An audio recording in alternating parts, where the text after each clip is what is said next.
बहुत समय पहले की बात है। एक गांव में शिवा नाम का एक बूढ़ा आदमी अपनी पत्नी शारदा के साथ रहा करता था। शिवा के बेटे और माधव बहू श्यामा की एक हादसे में मौत हो जाने के कारण उनके बच्चे राजू और श्रावणी शिवा के पास ही रहा करते थे। दोनों भी अपने पोता और पोती का अच्छे से ख्याल रखा करते थे, मगर पर्याप्त पैसे ना होने के कारण शिवा को घर का गुजारा करना बहुत ही मुश्किल हो रहा था। एक दिन शारदा शिवा से, अजी सुनते हो, हमारे घर का राशन खत्म हो रहा है, हमें जल्दी ही राशन लाना पड़ेगा। तुम चिंता मत करो, मैं कुछ न कुछ करता हूँ। ऐसा कहकर शिवा बाजार में काम की तलाश में चला जाता है। शिवा की उम्र बढ़ जाने के कारण उससे ज्यादा मेहनत वाला काम नहीं हुआ करता था। शिवा काम की तलाश में इधर उधर बाजार में घूम रहा था। तभी शिवा को एक जगह मजदूरी का काम मिल जाता है। शिवा दिन भर मजदूरी का काम करता है और घर लौटते वक्त उसकी दिन भर की कमाई सिर्फ 200 रुपए ही मिलने के कारण वो बहुत ही ज्यादा उदास हो जाता है। शिवा शारदा से, शारदा, ये पैसे लो और इन पैसों से थोड़ा सा राशन लेकर आओ। इतने से रुपए में हमारा गुजारा कैसे होगा? अगर ऐसा ही चलता रहा तो हमारे पोता और पोती का क्या होगा? वही चिंता मुझे भी खाए जा रही है। तुम आज के लिए राशन तो लेकर आओ, बाद में देखते हैं। जी। ऐसा कहकर शारदा बाजार जाती है और राशन खरीद कर लाती है और खाना पकाने लगती है। तभी शिवा की पोती शिवा से, दादाजी, आप ऐसे थके हुए क्यों लग रहे हो? आपकी तबीयत तो ठीक है ना? हाँ गुड़िया, मेरी तबीयत ठीक है। इस बुढ़ापे की वजह से अब मुझसे ज्यादा काम नहीं होता, इसलिए जल्दी थक जाता हूँ। दादाजी, मैं आपके पैर दबा देती हूँ। अरे नहीं मेरी बच्ची, अब हम सब मिलकर खाना खाएंगे। जी दादाजी। ऐसा कहकर श्रावणी अपने दादाजी के साथ खाना खाने बैठ जाती है। तभी राजू दादी से, दादी, मुझे दादाजी के हाथ की पनीर की सब्जी और अंडे का आमलेट बहुत पसंद है। क्या तुम दादाजी को कहोगी कि वो हमें बनाकर खिलाए? अगले हफ्ते जरूर बनाएंगे, अभी ये खाना खा लो। राजू समझदार होने के कारण अपने दादी की बात जल्दी से समझ गया और दादी से, ठीक है दादी। सभी ने खुशी खुशी खाना खाया और जल्दी से सो गए। अगले दिन राजू और श्रावणी आंगन में खेल रहे थे। तभी श्रावणी राजू से, भैया, दादाजी कल काम करके कितने थक गए थे। मुझे लगता है हमें उनकी मदद करनी चाहिए। हाँ श्रावणी, ये विचार तो मेरे मन में भी आया, मगर हम क्या कर सकते हैं? भैया, हमारे दादाजी के हाथ की पनीर की सब्जी और बटर आमलेट कितना अच्छा होता है। वो इतना स्वादिष्ट होता है कि उसका स्वाद मुंह में ही रह जाता है। मैं सोच रही थी, अगर दादाजी एक रेडी लगाए तो, और उस पर पनीर की सब्जी उसके साथ ही ऑमलेट बनाकर बेचे तो उनको इतनी मेहनत नहीं करनी पड़ेगी। अरे हाँ, जब दादाजी घर पर आएंगे तो हम उन्हें ये बात बताएंगे। हाँ भैया, हम उन्हें जरूर बताएंगे। शाम के समय शारदा और शिवा आंगन में बैठे थे। तभी राजू और श्रावणी शिवा के पास आकर, दादाजी, मुझे आपको एक बात बतानी है। हाँ बोलो। दादाजी, मैं सोच रहा हूँ अगर हम बाजार में खाना बनाने की रेडी लगाए तो हम उस पर पनीर की सब्जी और आमलेट भी बेच सकेंगे। राजू, तुम्हारा विचार बहुत अच्छा है, मगर बेटा हमारे पास उतने पैसे नहीं हैं।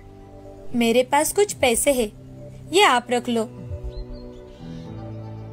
हाँ शारदा, इन पैसों से हमारा काम हो जाएगा।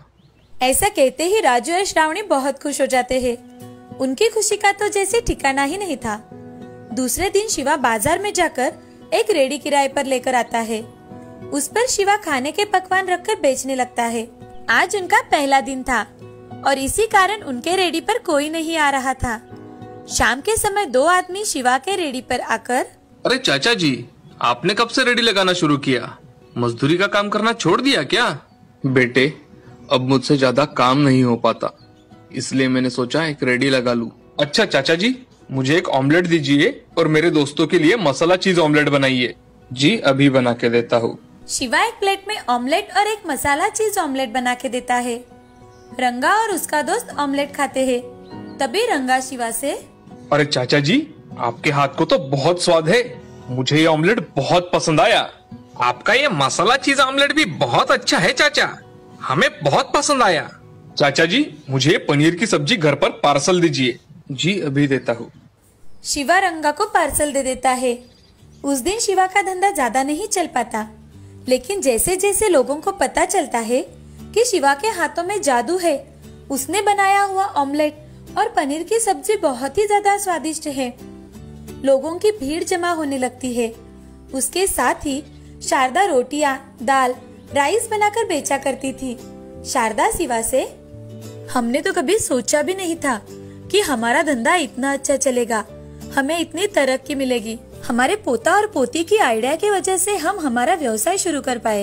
हाँ शारदा, हमारे पोता पोती बहुत ही होशियार है। जी, ऐसा कहकर शिवा अपना काम करने लगता है। तभी राजू वहाँ आ जाता है।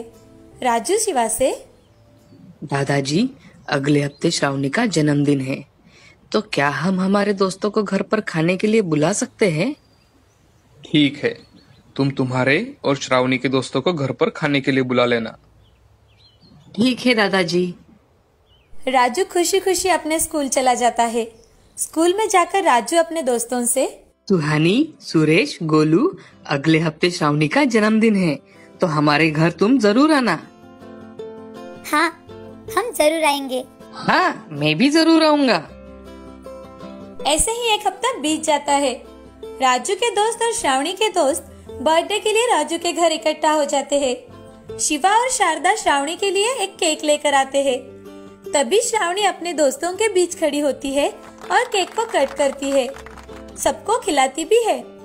थोड़ी ही देर बाद बच्चे खाना खाने बैठ जाते हैं। शिवा और शारदा बच्चों को खाना परोसते हैं। खाना इतना ज्यादा स्वादिष्ट होता है कि बच्चे भी बड़े चाव से खाना खा लेते हैं। तुम सभी को खाना पसंद आया ना? राजू, ये खाना बहुत अच्छा है, मुझे बहुत पसंद आया। बच्चों, कुछ और चाहिए तो मांग लेना। जी दादी। थोड़ी ही देर बाद खाना खाकर राजू के सारे दोस्त अपने घर चले जाते हैं और सभी बच्चे अपने घर जाकर खाने की बहुत तारीफ करते हैं। बच्चों की बातें सुन उनके पेरेंट्स शिवा के रेडी पर आकर खाना खाकर देखते हैं। सभी को वो खाना बहुत पसंद आता है। शिवा और शारदा दिन रात मेहनत करके अपना व्यवसाय बढ़ा रहे थे। उनके इस व्यवसाय में श्रावणी और राजू भी उनकी मदद कर दिया करते थे। शिवा के व्यवसाय की अब बहुत तरक्की होने लगी थी। अब वो सब खुशी खुशी अपना जीवन गुजार रहे थे। गांव में शिवा की दुकान दादाजी की रसोई नाम से फेमस हुई। इस कहानी से हमें ये सीख मिलती है कि जिंदगी में हमेशा मेहनत करनी चाहिए।